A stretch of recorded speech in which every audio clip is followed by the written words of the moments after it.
Hello, this is James Helm of Helm Enterprises Forging Division, and nowadays Helm Enterprises Grinding Division as well. Pardon my voice for this video. I've been hoarse for a couple of weeks now, slowly getting better. I just wanted to shoot a quick video.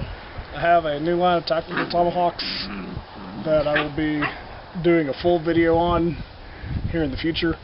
But I had a question come up from a few different people on them. I have 3 different designs, each one in 2 different lengths, a 12-inch overall and an 18-inch overall. Both use the same length of micar to handle slabs. So that means that the long one has that much exposed tang, and the short one doesn't. And the question that's come up from a couple people is whether this hole for the top rivet on the short ones is a stress point. So we're going to look and see today, is it a problem? Is it a stress point? This particular one that we're going to be using is a prototype. The spike on the back is a different shape from either of the 2 spikes that I offer. So it's going to look a little different from the final ones. But it's the same steel, 4140. It's been given the same kind of heat treatment.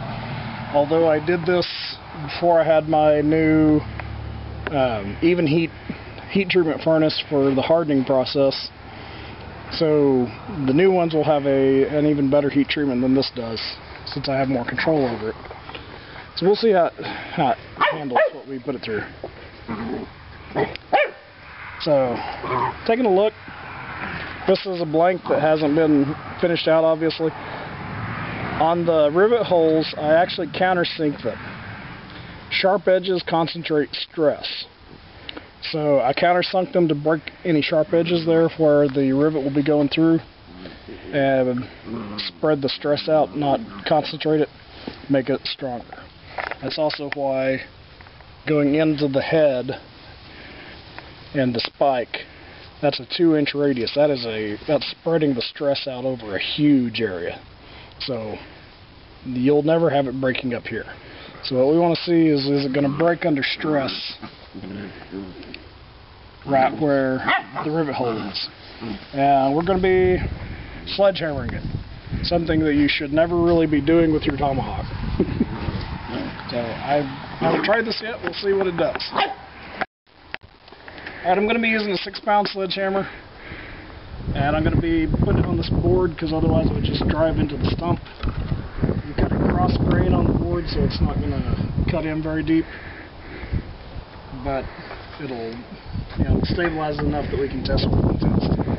And for safety's sake, pair of safety goggles. Go. Alright, ready?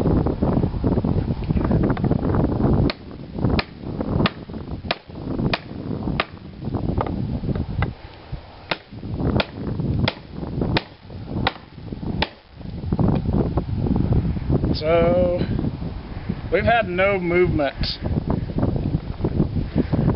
on the anything. Everything's like it was. I've scraped a little rust off the hammer onto the tang of the Tomahawk.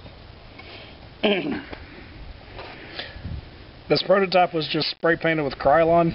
The final products are sprayed and baked with Durabake, so it'll hold up even better.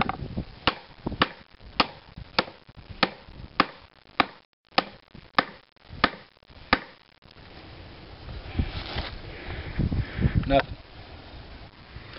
While we're at it, I figured I would see what the cutting edge does on the snail that we pulled out of the board.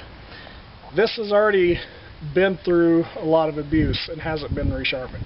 This has cut through all kinds of sheet metal, cut wood, cut seasoned oak that's very hard. So this hasn't been resharpened or anything. We'll see what it does on this just regular nail.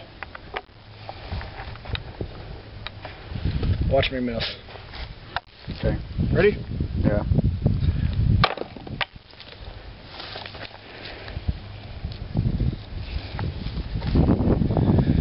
I put a pretty good dent in there. That's about halfway through the nail.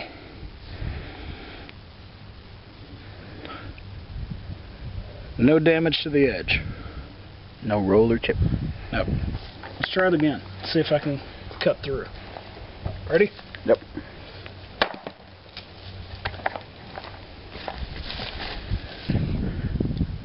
Alright, the nail end is somewhere in the tall grass and we can't find it now, but the important thing is no damage to the edge.